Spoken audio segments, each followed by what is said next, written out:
ताणं नमो सिद्धाणं नमो आयर्याणं नमो उवज्झायाणं नमो लोई सव्वसाहुणम्।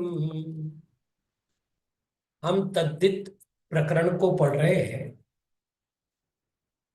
तद्दित प्रकरण में एक प्रत्यय है जिसका नाम है मतु प्रत्यय। क्या होता है, कई बार शब्दों को सुंदर बनाने के लिए हम वाला शब्द का प्रयोग नहीं करते। हिंदी में अपन वाला बोलते हैं ना, तो वाला शब्द का प्रयोग करने के स्थान पर कुछ ऐसे शब्दों का प्रयोग करते हैं जिसमें मतुप और वतुप का बड़ा सहयोग मिलता है। ये जानकारी दूं, कुछ वैयाकरण ये मानते हैं कि मतुप और वतुप दो प्रत्यय है। कुछ कहते हैं नहीं नहीं, एक ही प्रत्यय है, बस मतुप ही वतुप बन जाता है। तो अपन मतुप और वतुप की चर्चा साथ में करेंगे। तो मतुप शब्द के दो अर्थ करने हैं, अस्य अस्ति अथवा अस्मिन अस्ति। अस्य यानी इसका, अस्मिन यानी इसमें, अस्ति यानी है। जैसे मैंने कहा गुणवान, ये पुल्लिंग शब्द हुआ। इसका अर्थ हो गया गुण है जिसके, ऐसा वह, या गुण है जिसमें, ऐसा वह। तो अस्य हो गया षष्ठी और अस्मिन हो गया सप्तमी। तो षष्ठी या सप्तमी के अर्थ में यदि शब्दों को हमें वाला अर्थ में बनाना है, गुण वाला, तो गुणवान। लेकिन अर्थ कैसा करेंगे, जैसे बहुव्रीहि समास का अर्थ करते, गुण है जिसमें ऐसा वह, या गुण है जिसके ऐसा वह, गुणवान। तो मतु प्रत्यय में से मत शेष रहता है। और ये जो शब्द है ये विशेषण रूप में होता है। अब ये बताने की जरूरी नहीं कि जितने विशेषण होते हैं उनके तीनों लिंग होते हैं, तीनों वचन होते हैं, सातों विभक्तियां होती है, इसलिए इनके भी है। और वो सारा विशेष्य के अनुसार होते हैं।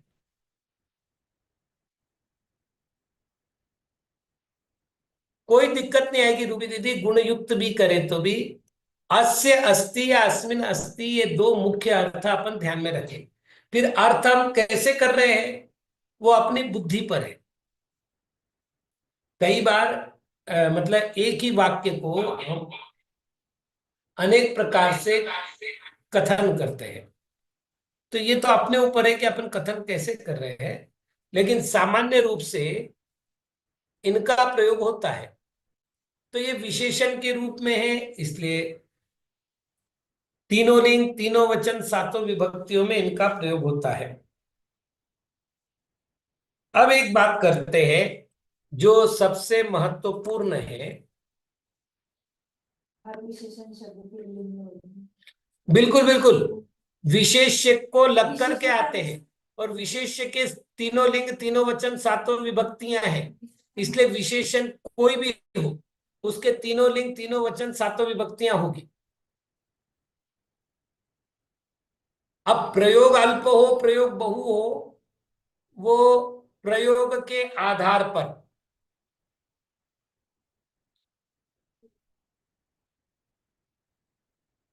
चलिए एक मूल नियम बता रहा हूं। उपधा में अ हो, आ हो, या म हो, तो मत के स्थान पर वत होता है।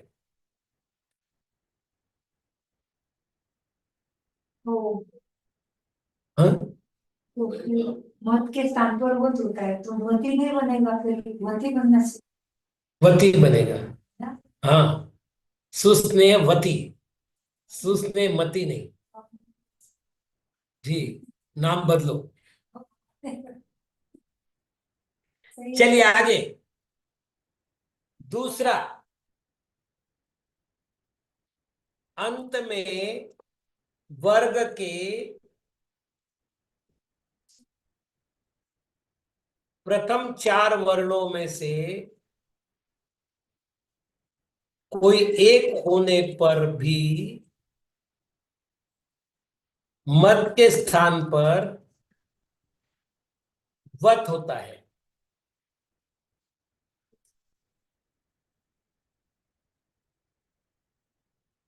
ठीक, यदि पुल्लिंग में चलाना है तो ये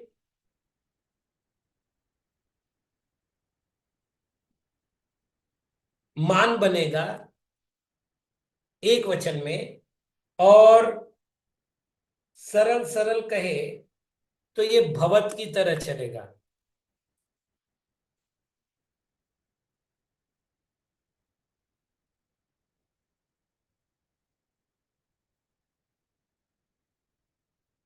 स्त्रीलिंग में चलेगा तो ये मति बनेगा, मतलब नदी की तरह चलेगा। और नपुंसक लिंग में ये मत बनेगा और ये जगत के तरह चलेगा। बाकी इसमें कोई विशेषता नहीं है। बहुत सरल रूप से आप इनका प्रयोग कर सकते हैं। तद्धित प्रकरण हम लोग प्रयोग करते हैं, सरल है। बस कुछ ऐसे अपवाद नियम है, वहां पर थोड़ा सा ध्यान रखना पड़ता है। जैसे अपन बात करते हैं, देखिए पहले तो अपन केवल मत का प्रयोग करते हैं, फिर वत का प्रयोग करके देखते हैं। रूबी दीदी, वापिस एक बार, श्रीमत ये शब्द बनेगा नपुंसक लिंग में, श्रीमान ये बनेगा पुल्लिंग में। अपन करके देख लेते हैं, यहां पर एक उदाहरण लेते हैं। चलिए अपन श्री से ही शुरू करते हैं, कोई दिक्कत नहीं, मंगल भी है। श्री शब्द है। अब हमारा नियम क्या है, यदि अ या आ या म हो तो मत के स्थान पर वत होता है। यहां पर क्या है, ई है, दीर्घ ई। तो मत ही रहेगा। इसलिए जो है श्री धन मत, मतलब मतुक का मत रहेगा, पहले तो अपन मत ही लिखते हैं यहां पर, तो ये बनेगा श्रीमत। अब ये जो श्रीमत शब्द है, ये शब्द बना है। ठीक, अब इसकी लिंग संज्ञा होगी।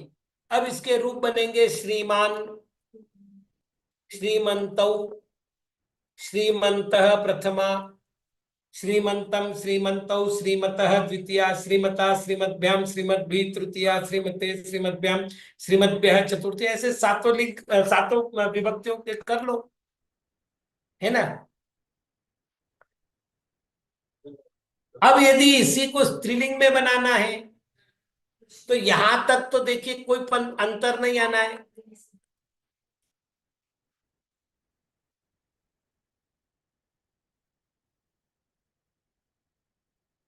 अब देखो आप,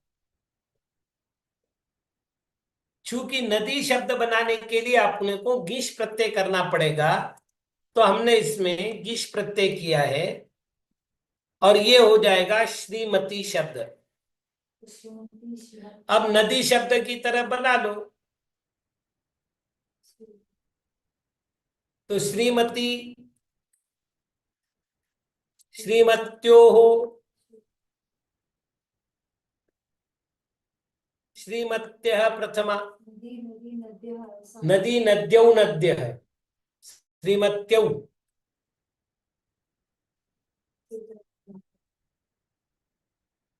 अब यहां पर एक प्रश्न किया गया है अंकित भैया के द्वारा, भैया क्या गड़बड़ी हो रही है वो समझ लीजिएगा, मेरी बात आपको एकदम क्लियर हो जाएगी। यहां लिखा है श्रीमद जिनेन्द्र। ठीक, अब हमारा प्रश्न है कि मत तो लगता है नपुंसक लिंग के साथ, श्रीमत कैसे बनेगा। नपुंसक लिंग के साथ। यहां तो भगवान के साथ लग रहा है, भगवान तो पुल्लिंग है। ठीक। अब क्या गड़बड़ी हुई हुई देख लो। ये क्या है? संबोधन। तो संबोधन का विशेषण इधर क्या होगा? क्योंकि विशेष्य संबोधन है, तो विशेषण क्या होगा? संबोधन होगा। ठीक है। तो श्रीमद जिनेन्द्र अभिवंद्य जगत त्रयीशम। संबोधन का एक वचन है। ठीक। अब दूसरी तरह से चर्चा करते हैं।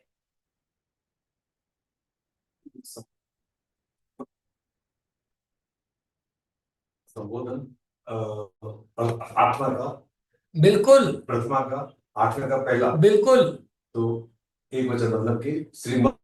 बिल्कुल। द दो। हाँ। हाँ।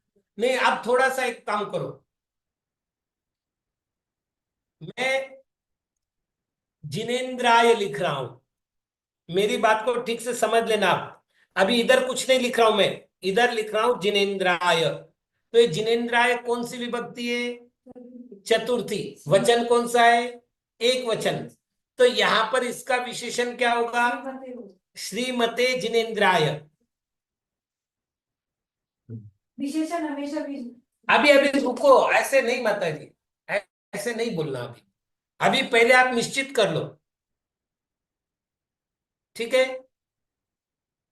श्रीमते सकल ज्ञान साम्राज्य पदमीयुषे धर्म चक्र वृते भर्त्रे नमः संसार अभिमुषे। ये आदि पुराण का मंगलाचरण है। श्रीमते शब्द से प्रारंभ हुआ है। श्रीमते चतुर्थी विभक्ति का एक वचन है। अब मैं जो आपसे चर्चा कर रहा हूं वो नई बात है। अब मुझे श्रीमद जिनेन्द्राय शब्द का चतुर्थी का एक वचन करना है। तो सबसे पहले समास बनाऊंगा। समास बनाना है मुझे, कर्मधारय समास। विशेषण विशेष्य का कौन सा समास होता है? कर्मधारय समास होता है। तो मैं कर्मधारय समास बनाना चाहता हूं। तो समास की पहली शर्त क्या हो गई? तो मूल शब्द क्या है? श्रीमत। आगे क्या है? जिनेन्द्र। यह नहीं लगाना है अभी, दोनों तरफ की विभक्ति हटा दी। अब आगे बढ़ो। तो त के आगे, मतलब वर्ग के प्रथम वर्ण के आगे वर्ग का तृतीय चतुर्थ अथवा पंचम वर्ण आता है। प्रथम वर्ग का तृतीय वर्ग। तो प्रथम वर्ण का तृतीय वर्ण होता है। तो ये बनेगा श्रीमत।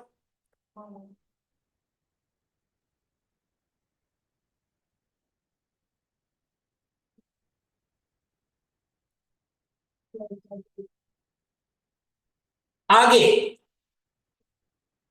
अरे अभी अभी आगे आया, अभी मैंने जोड़ा ही नहीं है, क्योंकि अभी प्रोसेस बची है।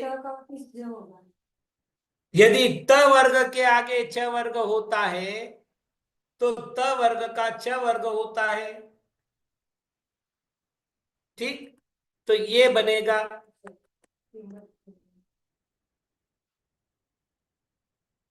श्रीमद जिनेन्द्र। ठीक। तो मैंने यहां लिखा श्रीमद जिनेन्द्र। अब ये सामासिक शब्द हुआ, कर्मधारय समास से बना हुआ सामासिक शब्द हो गया श्रीमद जिनेन्द्र। अब मैं क्या करूंगा? इसकी लिंग संज्ञा बनाऊंगा। और लिंग संज्ञा में मुझे क्या करना है? चतुर्थी एक वचन का प्रयोग करना है। तो अब मैं क्या करूंगा? श्रीमद जिनेन्द्राय नमः। तो यहां जो है श्रीमत ही बना है। दोनों ओर से होगा। तो पहली बात, विशेषण विशेष्य को अलग रख करके यदि संबोधन और वो मानते हैं,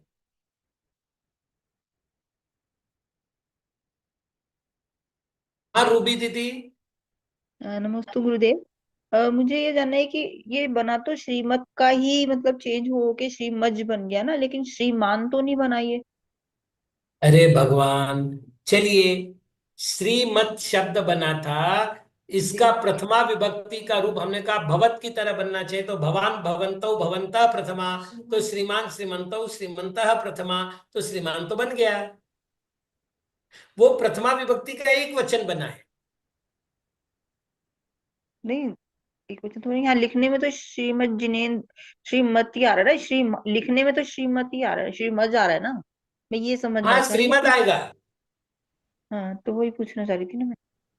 नहीं, अब मैं एक बात पूछूं दीदी, विभक्ति चला मैं एक काम करता हूं, विशेषण बनाने के बजाय पहले लिखता हूं श्रीमान और जिनेन्द्र। हम्म, अब बोलिए आपको क्या दिक्कत है? क्योंकि श्रीमान प्रथमा विभक्ति का एक वचन है, जिनेन्द्र प्रथमा विभक्ति का एक वचन है, दोनों का विशेषण विशेष्य संबंध बन गया, कर्मधारय समास बन गया। तो फिर इसमें अब अगर हम प्रोसेस करेंगे तो अब ये श्रीमान वाले से प्रोसेस करेंगे तब कैसे बनेगा, ये आप समझा दीजिए। ये श्रीमत श्रीमत जिनेन्द्र जिनेन्द्र। बनेगा। हाँ, तो इसमें ये आन विभक्ति आन हटेगा इससे क्या? देखिए वापिस एक बार दीदी, जब भी हम, जैसे आपको बताऊं,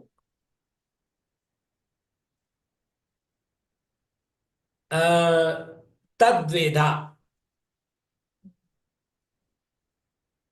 सूत्र मिलता है, तद्वेधा, हम्म, तो ये तद्वेधा नहीं है, तत् तत् है, तत्। सहद्वेधा है। हम्म, आप समझ रहे हैं ना? सहद्वेधा वो दो प्रकार का है। वह दो प्रकार का है।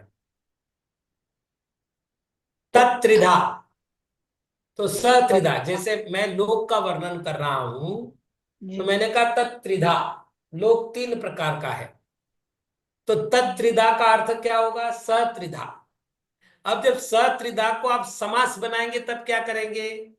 तो दोनों की विभक्ति हटाएंगे, हम्म।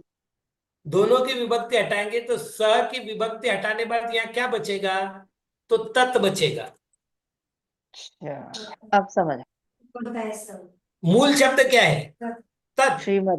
हाँ, यहाँ पे तत् है और उसमें श्रीमत है, मूल शब्द आ जाएगा, समझ। वहां मूल शब्द है श्रीमत, और जी श्रीमत का पुल्लिंग किया हमने श्रीमान, प्रथमा जी। विभक्ति का एक वचन। स्त्रीलिंग का प्रथमा विभक्ति का एक वचन बनाया श्रीमती, और नपुंसक लिंग का एक वचन बनाया श्रीमत। समास करने में सबसे पहले विभक्ति का लोप करना है। समास तो विभक्ति का लोप करेंगे तो क्या होगा? मूल शब्द है। मूल शब्द आएगा।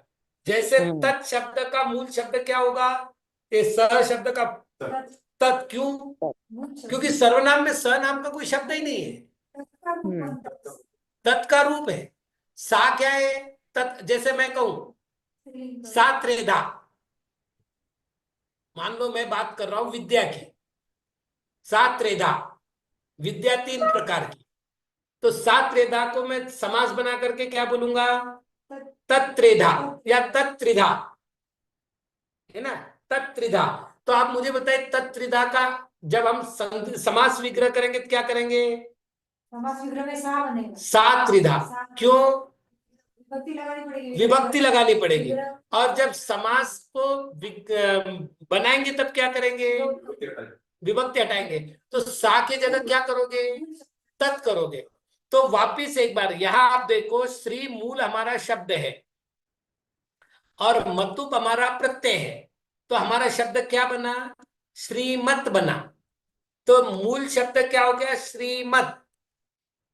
अब पुल्लिंग में बनेगा श्रीमान एक वचन, स्त्रीलिंग में बनेगा श्रीमती प्रथमा एक वचन, नपुंसक लिंग में बनेगा श्रीमत एक वचन। कोई कंफ्यूज तो नहीं है अब? मूल शब्द लगाना पड़ेगा। समझ गए।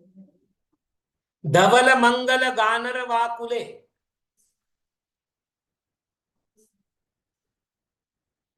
इसमें सभी की विभक्ति हटाई गई है। तो पहली बात तो ये है कि अंकित भैया इसको पूरा वाक्य देखना पड़ेगा आपको। उदक चंदन तंदुल पुष्प कैश चरु सुदीप सुधूप फलार्घ्य कई धवल मंगल गानर वाकुले जिन ग्रहे। क्या सप्तमी का एक वचन हो गया, हाँ सप्तमी इसलिए आकुले। सप्तमी अब उसका विशेषण है धवल और मंगल। धवल जिन ग्रहे, मंगल जिन ग्रहे और गान रवाकुले जिन ग्रहे। निग्रह का विशेषण स्वच्छ जिनालय में, मंगल जिनालय में और गीत से गुंजन गुंजित जिनालय में। जिन ग्रहे जिननाथ महम यजे, अहम जिननाथम यजे। तो ये सभी की विभक्ति हटाई गई। धवले, मंगले और गानर वाकुले। हाँ, हाँ तो आप विभक्ति तो अपन गान रवाकुल ये थे गान रवाकुले। ये अब ये हो गया, समास। यहां हो गया गानेन अवाकुले, गाने गान रवेन आकुले। रव, गान रव शब्द है, गान रव शब्द है, गान रव आकुले। तो ये जो गान रव है, ये दो शब्दों का मिलकर के एक हो गया गानस्य रव। षष्ठी तत्पुरुष करो। षष्ठी तत्पुरुष करना पड़ेगा गानस सरोवर तेन आकुले। रव यानी ध्वनि, गीतों की जो ध्वनि है उससे आकुलित है यानी गुंजित है। तो वहां पर सबकी ही विभक्तियां लोप होकर के एक समस्त पद बना है। वैसे यहां समझना चाहिए। चलिए, अपने श्रीमत शब्द के विषय में देख लिया।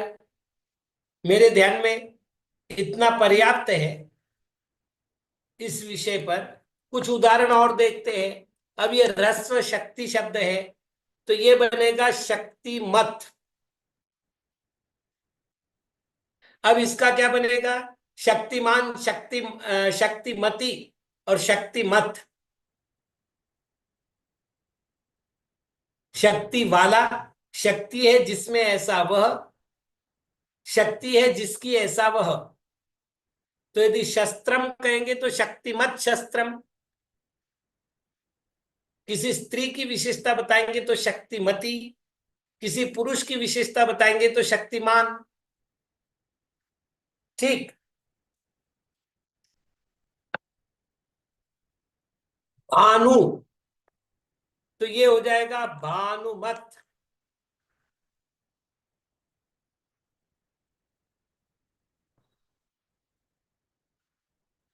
गो,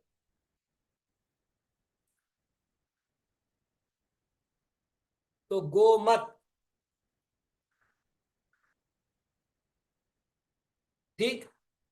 ये मूल शब्द है डॉक्टर साहब, ये मूल शब्द है, इनकी लिंग संज्ञा होगी। ये गोमत, भानुमत, शक्तिमत क्या है? ये मूल शब्द है। मूल शब्द है, मतलब तद्धित प्रत्ययांत शब्द है। कृत तद्धित समासाश्च सूत्र से कृदंत प्रत्यय के लगे हुए शब्दों की, तद्धित प्रत्यय के लगे हुए शब्दों की और समासिक शब्दों की, इन तीनों की लिंग संज्ञा होगी। लिंग संज्ञा होकर के सातों विभक्तियां, तीनों वचन, ये सब बन जाएंगे। अरे मोनिका दीदी शांति, अभी केवल मैं वो बता रहा हूं कि हम मतु प्रत्यय कहां लगा रहे हैं। अब एक शब्द और लेते हैं जो महत्वपूर्ण है, आयुष। अभी एक एक्टर है फिल्मी इंडस्ट्रीज में, आयुष्मान खुराना। तो आयुष्मान कैसे बना? आयुष में मतलब आयुष में मतु प्रत्यय लग करके आयुष्मत हो गया। ठीक। तो ये आयुष्मत हो जाएगा। अब प्रश्न है आयुष्मत क्यों हुआ? क्योंकि हमने कहा था कि उपधा में हो तो भी, ठीक है ना। ये तो हो गया अपने मतु प्रत्यय की बातें। दाम में आ हो तो वत हो जाएगा। तो यहाँ ऊ है ना, यू ऊ है ना। अच्छा उस श के पहले वाला हाँ वो उपदा है। हाँ, सबसे आपको पहले- मालूम है रामायण का एक बड़ा पात्र है, उसका जन्म हुआ था हनुरुह द्वीप में, मतलब हनुरुह द्वीप में पालन पोषण हुआ है, हनुमत बोलते हैं। इसलिए उसका नाम है हनुमत। हनुमान हनुमत का हनुमान बना। मत अरे प्रथमा विभक्ति का एक वचन करो, हनुमान हो जाएगा। शब्द क्या है? हनुमत हनुमत। हनुमान से श्रीमत श्रीमान श्रीमान। हनुमत हनुमान। हाँ साक्षी दीदी, नमोस्तु गुरुदेव। गुरुदेव, हम जो हनुमान लिखते हैं वो तो पूरा मतलब असहित लिखते हैं ना, नकारांत हनुमान नहीं लिखते। देखिए बेटा संस्कृत में तो हमको नकारांत ही करना पड़ेगा, इसलिए जी पद्म पुराण में आपको नकारांत ही मिलेगा। जी गुरुदेव, चलिए नमोस्तु। आगे बढ़ते हैं। तो ये तो अपना सारा ये हो गया। अब बात करते हैं अपन थोड़ा सा वतु प्रत्यय की। तो ये फल शब्द है, अब फलमान वृक्ष नहीं कहते अपन, बलवान बोले। तो ये हो जाएगा फलवत। क्यों? क्योंकि आ अथवा म हो, तो मत का वध हो जाएगा। मत का वत हो जाएगा। हाँ? फल का पहले होगा फल मत। फलवत, फल फलवत मत के बाद फिर अच्छा वो मत लगेगा। मतु प्रत्यय लगेगा लेकिन मत नहीं लगेगा, वत हो जाएगा। मतलब वापिस बता रहा हूं यहां क्या होगा, तो मतु प्रत्यय लगेगा। मतु प्रत्यय लग करके हम क्या करेंगे, यहां पर मत के स्थान पर वत आदेश करेंगे, और आदेश करने के बाद उसका समास मतलब संयोग करेंगे, तब तक संयोग नहीं करेंगे। हाँ अंकित भैया,